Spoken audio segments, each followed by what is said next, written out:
Aujourd'hui, on va parler de Quand j'étais jeune de Rachilde, que j'ai lu sur ma liseuse parce qu'évidemment, c'est un livre qui n'est disponible nulle part. J'ai donc payé 45 € la BNF pour qu'elle me scanne ce livre de 172 pages. Pour ce livre-là, comme on parle d'une écrivaine qui n'est pas très connue, même si elle commence à être de plus en plus publiée, en ce moment elle est republiée par la collection L'Imaginaire chez Gallimard. Donc vous pouvez déjà trouver Monsieur Vénus, La Tour d'amour et La Marquise de Sade dans cette collection-là, si jamais vous voulez découvrir l'écriture romanesque de Rachilde. Aujourd'hui, je vais vous parler de Quand j'étais jeune, qui est donc son autobiographie, son dernier livre qu'elle a écrit en 1947. Pour vous parler de ce livre, j'ai prévu donc plusieurs parties. Je vais d'abord vous présenter Rachilde, ensuite je vous présenterai son autobiographie, et après je vous parlerai un peu de son rapport au masculin et au féminin.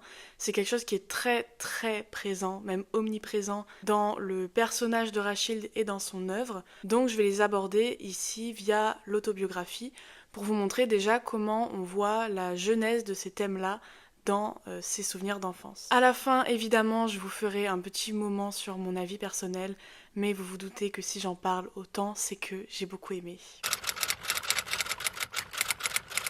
Je vais commencer d'abord par vous présenter Rachilde, si jamais vous ne la connaissez pas, ce qui est le cas du commun des mortels, donc ne vous inquiétez pas. Rachilde, c'est une écrivaine française de la fin du 19e, début 20e siècle, donc on est à la belle époque, au tournant du siècle. Son vrai nom, c'est Marguerite Emery. Et on la rattache la plupart du temps au mouvement décadent. Le mouvement décadent, en plus d'être mon mouvement préféré, c'est un mouvement qui est proche du symbolisme et où on trouve des thèmes comme le spiritisme, la perversité, le maléfisme, un jeu avec les symboles et les codes du gothique, et aussi, plus généralement, un portrait des relations hommes-femmes qui sont des relations soit dysfonctionnelles, soit contraires à la morale bourgeoise du siècle. Si vous voulez une idée un peu de ce qu'est la décadence, vous avez comme auteur à l'intérieur Léon Bloy, dont je parle depuis que j'ai commencé cette chaîne, donc très très longtemps. Vous avez Barbé d'Aurevilly, Maurice Barrès. Donc c'est tout ce mouvement de la fin du 19e siècle qui fait en quelque sorte la transition entre le naturalisme qui arrivait à sa fin et le surréalisme qui va arriver juste après. On a donc tout un retour à l'esthétique gothique qui était proche du romantisme, mais ici avec quelque chose de bien plus révolutionnaire finalement dans sa mise en forme, et qui se veut comme un portrait de la sous-société, des dessous en fait de la société mondaine. Rachilde, elle a été élevée, et c'est important pour la suite, dans une famille adepte du spiritisme, et c'est pendant une séance de table tournante qu'elle va choisir son nom de plume, Rachilde. Ce qu'elle explique dans son autobiographie, c'est que pour jouer avec les croyances de sa famille puis les démonter lors de l'aveu de son mensonge, elle décide de prétendre que son premier livre, Monsieur de la Nouveauté, qui est paru en 1880, lui a été dicté par un gentilhomme suédois qui s'appellerait Rachilde. Le but, c'était donc de servir ce mensonge, c'est un anglicisme je sais, de servir ce mensonge à ses parents, pour ensuite leur dire que c'était un mensonge, pour qu'ils comprennent à quel point il est facile de mentir sur la spiritualité, et donc ils arrêtent de se faire avoir finalement par des voyantes, des devins, etc. Évidemment, ça n'a pas fonctionné, ça va lui retomber dessus, et je vous en parle à la fin de cette vidéo. Donc, maintenant que vous savez qui est Rachilde, je vais vous parler un peu de son autobiographie, ce livre Quand j'étais jeune. C'est en 1947, quand elle a 86 ans, qu'elle décide d'écrire donc son autobiographie qu'elle appelle Quand j'étais jeune, et qui sera son dernier livre. Le livre est structuré en chapitres qui correspondent chacun à un souvenir, donc si vous avez lu Enfance de Nathalie Sarraute, on est dans le même type de structure avec donc un chapitre, un souvenir. Quelque chose donc qui est de l'ordre du pointillisme, du patchwork, qu'importe comment vous préférez l'appeler. Dans ce livre, Rachilde va raconter ses débuts dans l'écriture, ses déceptions, puis ses réussites dans le monde de l'édition et de la publication d'ouvrages. Elle évoque aussi son entrée dans le cercle littéraire parisien, et notamment dans le cercle décadent de la fin du 19e siècle. Et son entrée dans ce cercle littéraire va se faire d'abord avec sa rencontre et ses échanges avec Victor Hugo, qu'elle appelle son Dieu. Ce dont j'ai envie de vous parler en premier, c'est la manière dont elle justifie déjà sa tentation autobiographique, donc le désir de faire une autobiographie. C'est ce qu'elle fait aux pages 32-33. Je vous lis l'extrait. « Je n'aime pas à parler de moi. J'ai peut-être le défaut contraire aux femmes de lettres, qui commencent par s'intéresser à elles avant d'essayer d'étudier la vie autour d'elles ou d'atteindre le rêve très au-dessus d'elles. Nous ne sommes pas faits, nous autres, les romanciers, les historiens, les conteurs, pour exister par nous-mêmes. Nous sommes destinés à refléter. Nous ne vivons pas, nous sommes des miroirs. Mais il nous devient permis de parler quand nous sommes déjà morts, c'est-à-dire transparents. Je crois avoir le droit d'être libre dans mes appréciations sur les autres, parce que j'ai 86 ans et qu'à cet âge une femme est morte, sinon comme cerveau, au moins comme femme. Cet extrait, il nous montre déjà l'identité complexe de Rachilde et son désir de s'extraire du groupe des femmes de lettres, son refus même d'être femme. Pour elle, être homme de lettres, ce serait déjà s'approprier un espace réservé aux hommes. Et ici donc, l'écriture de l'intime qu'elle dit appartenir aux femmes de lettres qui commencent à écrire, l'écriture de l'intime lui serait permise ici parce qu'elle aurait cessé d'être femme. Donc on a ici un propos déjà sur une forme d'agisme envers les femmes, pour lesquelles la vieillesse serait comme une première mort, c'est quelque chose qu'on connaît beaucoup aujourd'hui, avec la différence de traitement entre, par exemple, les acteurs et les actrices. Il y a donc chez Rachilde nécessité de ne plus être femme pour pouvoir s'approprier l'espace privé de l'intime, qui est un espace typiquement sociologiquement féminin, sans pour autant tomber dans le stéréotype.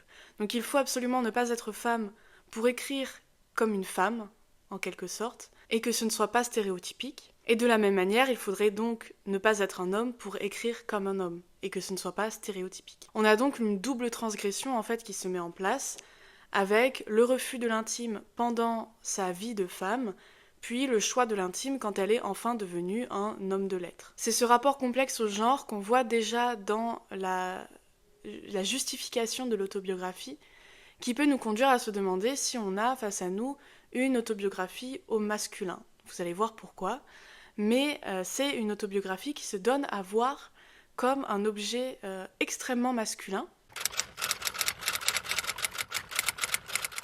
Le premier élément que j'ai remarqué, moi, quand j'ai commencé à lire cette autobiographie, c'est à quel point les figures masculines sont centrales, en fait, dans tout le récit. On parlera du chapitre d'ouverture plus tard, mais pour vous montrer à quel point les figures masculines sont centrales, je vous ai fait la structure du début du livre. Dans le chapitre 2, on a la rencontre avec Victor Hugo, et le titre du chapitre, c'est « Présentation aux dieux », donc elle va se présenter devant Victor Hugo. Le chapitre 3, c'est le récit d'un souvenir avec Verlaine. Le chapitre 4, un souvenir avec Jean Lorrain. Le chapitre 5, je cite le titre, un rêve de Maurice Barrès. Et le chapitre 6, je cite encore, la galerie d'Arsène Houssaye. Donc on a dans cette première partie qui correspond aux souvenirs littéraires, une série de souvenirs qui sont vécus à côté d'une figure masculine. Donc on a vraiment que des figures masculines et en fait on a l'impression quand on commence le livre que Rachilde ne se perçoit qu'au travers des figures masculines qui l'entourent. Par contre, ce qu'on peut remarquer aussi, c'est que le chapitre 7, qui est le dernier souvenir littéraire avant de passer au véritable souvenir d'enfance, donc souvenir avec ses parents. Le dernier souvenir littéraire, c'est la rencontre de Rachilde avec Sarah Bernard. Et donc là, on a une figure féminine qui arrive à la fin de cette galerie masculine et qui va nous permettre de relire un peu tout ce début d'ouvrage d'une manière différente. On a donc dans ce début de livre une omniprésence de modèles et d'homologues masculins. Ici, Rachilde se raconte à travers ces relations masculines, et c'est un choix qui témoigne déjà de l'état de la littérature ou du cercle littéraire en France à la Belle Époque, mais c'est un choix qui peut s'expliquer aussi avec les souvenirs d'enfance de Rachilde, où on le voit après, la figure paternelle est la figure qui apporte le plus de sympathie, de compassion, pas vraiment de tolérance, mais de sympathie à l'égard de Rachilde. Le moment où ça devient vraiment encore plus intéressant, c'est le moment où on se rend compte, en lisant vraiment attentivement ces chapitres-là, que ce sont moins des souvenirs d'hommes que des souvenirs de travestissement et de déguisement. Si vous connaissez Rachilde, vous savez où je veux en venir, mais ne dites rien. D'abord, pour rencontrer Victor Hugo, Rachilde raconte qu'elle abandonne son style de garçon manqué pour s'habiller en jeune fille correcte. Elle écrit « J'avais mis une robe rose en tarlatane garnie de dentelle blanche, des vraies malines. Mais Victor Hugo le saurait-il ? Et pour passer inaperçu des hommes que je ne croyais pas si bien informés de tous les protocoles, j'avais posé, sur la robe du soir, un manteau de voyage, ce qu'on appelait en ce temps-là une Macfarlane, et ce devait être vraiment ahurissant de naïveté. On a l'impression donc, parce que les hommes qu'elle connaît lui ont dit que Victor Hugo faisait très attention à l'apparence, qu'elle a besoin de se faire belle, d'être une jeune fille jolie, innocente, naïve, pour plaire à Victor Hugo qui à ce moment-là a plutôt l'aspect d'un petit grand-père. Dans le chapitre avec Paul Verlaine, elle le décrit comme étant vêtu de vêtements en lambeaux, et l'événement qui se passe dans ce chapitre-là, c'est que Paul Verlaine confie à Rachilde son désir d'avoir un foulard de soie blanche. Donc en quelque sorte d'avoir un morceau de tissu bourgeois, éventuellement de se déguiser ou de prendre l'apparence finalement du bourgeois plutôt que du pauvre. Avec Jean Laurin, elle se rend à un bal pour lequel ils vont jouer l'extravagance dans leurs vêtements. Sur ce choix vestimentaire qu'elle fait avec Jean Laurin, elle écrit « Je me rappelle, à propos, que j'ai dans un vieux carton une certaine tunique de mousseline blanche à pois brodés, un rêve très 1830 qui me vient d'une arrière-grand-mère parfaitement oubliée. En la raccourcissant, la tunique, en mettant des chaussettes, des souliers baby et une grosse ceinture de satin bleu, le tout surmonté de mes cheveux courts, frisés pour la circonstance. C'est ça, tout à fait ça, s'écrie Jean Laurin enthousiasmé. Moi, un maillot d'un rose violent et un cache-sexe en peau de panthère que je trouverai chez un lutteur de Marseille. Une entrée sensationnelle, mon cher. Je te porte à califourchon sur mes épaules et, gravement, tu mettras un maillot aussi, bien entendu. Là, j'ai pas besoin d'expliquer, on voit bien qu'il joue un rôle, qu'il s'amuse dans le costume de l'extravagance pour faire une entrée spectaculaire au bal. Ensuite, pour réaliser le rêve de Maurice Barrès de monter à cheval, elle porte son vêtement d'homme auquel elle est habituée, c'est ce qu'elle explique. Page 34. Maurice Barrès lui demande « Alors vous savez monter à cheval, vous pouvez jouer le rôle du groom 1830 ?» Et elle lui répond « Mais oui, depuis l'âge de 7 ans, mon père m'a mise sur l'encolure du pacha, sa monture de guerre, un animal pas commode où je me suis tenue comme j'ai pu, car il me secouait comme une mouche. Et voilà pourquoi je m'habille en homme ici, parce que là-bas, à cause des promenades matinales, j'étais toujours en pantalon de treillis l'été, l'hiver en culotte de velours de chasse. L'Amazone c'était bon pour les grands jours quand on portait le bouton, mais ce qui, en province, dans le monde des chasseurs, semblait tout naturel, parce que j'étais chez moi, dans une immense propriété, ici, à Paris, fait scandale parce que je descends dans la rue. Vous comprenez bien. Elle explique donc ici l'origine même de pourquoi elle s'habille en garçon, et en même temps, elle explique la subjectivité avec laquelle le vêtement est reçu. C'est un livre qui serait très intéressant à étudier du point de vue de la mode, parce qu'elle parle vraiment beaucoup des vêtements, de son rapport aux vêtements, des rapports des autres personnages aux vêtements. C'est hyper intéressant. Mais du coup, elle explique la subjectivité qui fait qu'elle est transgressive à Paris, mais qu'elle ne l'est pas dans la campagne, quand elle décide de porter un pantalon. Ensuite, dans le chapitre 6, elle décrit les dernières coquetteries d'un Arsène Houssaye vieillissant. Et enfin, c'est quand elle écrit sa rencontre avec Sarah Bernhardt que tout va faire sens finalement dans ce premier panorama. Sarah Bernhardt, si jamais vous ne la connaissez pas, c'est l'icône vraiment de la Belle Époque, c'était une actrice de tragédie. Actrice donc forcément le déguisement faisait partie de son métier, et c'est aussi l'actrice qui a su jouer des rôles d'hommes, comme par exemple Hamlet ou Péléas, donc le personnage masculin dans Péléas et Mélisande de Maeterlinck. Et du coup, c'est à partir de ce décentrement du masculin pour recentrer le travestissement, le déguisement, voire l'hybridité, qu'on peut cerner vraiment le premier chapitre dont je vais vous parler tout de suite. La particularité du chapitre d'ouverture de Quand j'étais jeune, c'est qu'il est à la troisième personne, donc pas du tout avec le jeu autobiographique, mais en elle. C'est un chapitre dans lequel elle se décrit en train d'attendre la réponse de Victor Hugo à sa lettre, qui est le premier avis littéraire qu'elle va recevoir sur son écriture. Donc c'est un moment évidemment central pour le jeu de l'écrivaine. C'est une mise en scène de soi dans l'attente de l'approbation d'un homme qui doit être lu précisément, je pense, vraiment comme une mise en scène. Rachilde ici se donne à voir comme l'écrivaine féminine par excellence, celle qui est naïve et timide, qui attend silencieusement de savoir si son œuvre a ou non de la valeur, et qui attend qu'un homme lui dise si son œuvre a de la valeur. Cette Rachilde-là, en fait, elle est très loin d'être celle qui est dessinée dans le reste du livre, où on va suivre au contraire Rachilde qui va au devant des éditeurs pour se faire publier et qui insiste auprès des directeurs de journaux pour écrire des articles dans leurs journaux. Ce premier chapitre, c'est donc aussi d'une certaine manière Rachilde qui joue la femme de lettres qu'elle refuse absolument de devenir. Avec tout ça, on se dit du coup que non, ce n'est pas une autobiographie au masculin, que c'est plutôt une autobiographie qui va jouer avec les genres comme Rachilde le fait dans toutes ses œuvres. Et donc forcément, la question qu'on doit se poser après celle du masculin, c'est celle de la relation de Rachilde aux femmes et au féminin.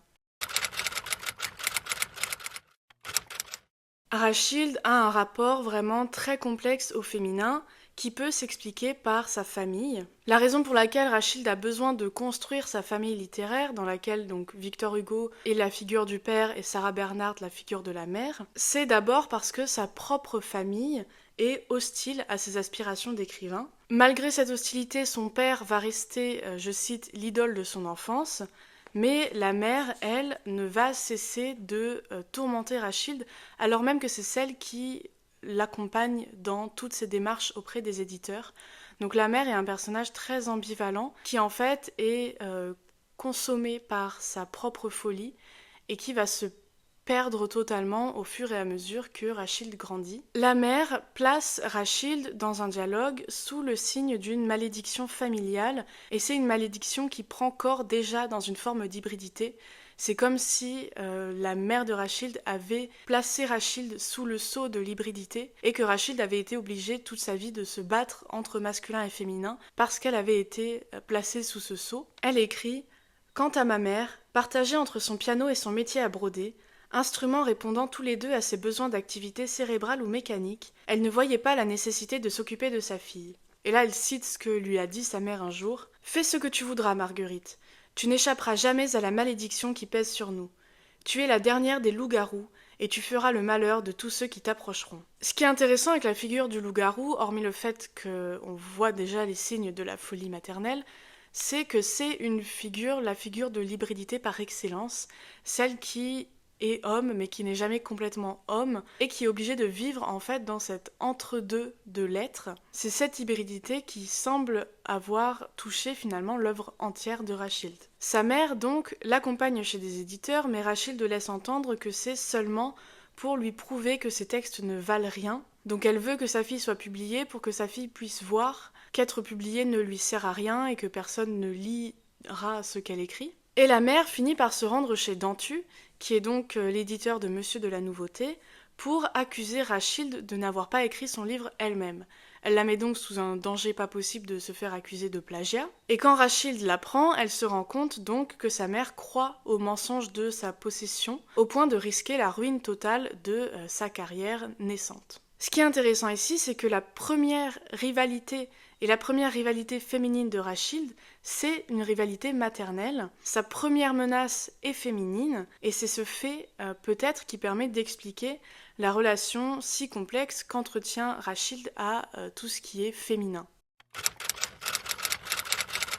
Voilà donc pour tout ce que j'ai trouvé d'intéressant à dire sur ce livre, en restant évidemment un peu en surface parce que je ne vais pas vous faire un article universitaire, mais je trouve ça vraiment passionnant le fait qu'on trouve en fait tous ces thèmes qui ont peuplé son œuvre dans les souvenirs d'enfance et dans les souvenirs littéraires. Mon avis final, c'est que j'ai beaucoup aimé ce livre, qui permet vraiment de voir la difficulté pour les femmes à se faire écrivaines au XIXe siècle, et qui nous montre aussi les auteurs majeurs de cette époque et de mon mouvement préféré, sous des angles qui sont nouveaux parce que plus quotidiens et ordinaires. On voit Barbé d'Aurevilly dans son appartement entouré de ses chats, on voit Maurice Barrès qui nous dit qu'il rêve de monter à cheval. Ce sont des angles terriblement ordinaires, et c'est génial, et c'est pour ça que j'adore lire des autobiographies d'écrivains, parce qu'on y voit tout le côté humain, trop humain, des cercles littéraires de l'époque. C'est un livre surtout qui est vraiment passionnant quand on s'intéresse à la manière dont les femmes s'écrivent elles-mêmes. Le choix ici de raconter essentiellement des souvenirs d'écriture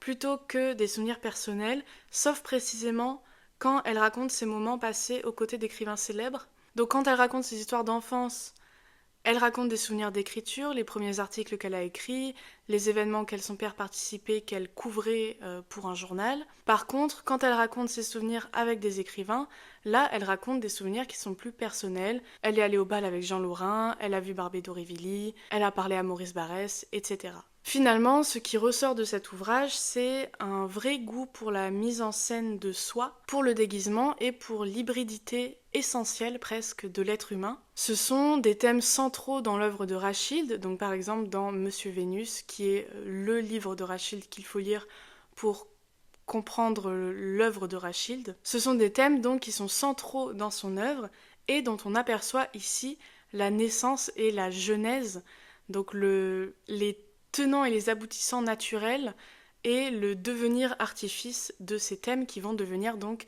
des thèmes fictionnels mais qui naissent dans la vie presque organique de Rachilde. C'est tout pour cette vidéo, j'espère que ça vous a intéressé. J'ai essayé de faire quelque chose de plus nourri que juste les points lecture où je donne mon avis. Donc de vraiment vous faire quelque chose de complet parce que je sais que tout le monde ne connaît pas Rachilde, donc c'est le moment d'en parler. J'en parlerai beaucoup plus parce que ça a un lien avec mon projet de thèse sur lequel je ferai des vidéos, ça va venir. Et en attendant ça, je vous retrouve la semaine prochaine pour mes favoris culturels du mois de mai. N'hésitez pas à me dire en commentaire ce que vous en avez pensé, ce que vous lisez en ce moment, et je vous retrouve la semaine prochaine.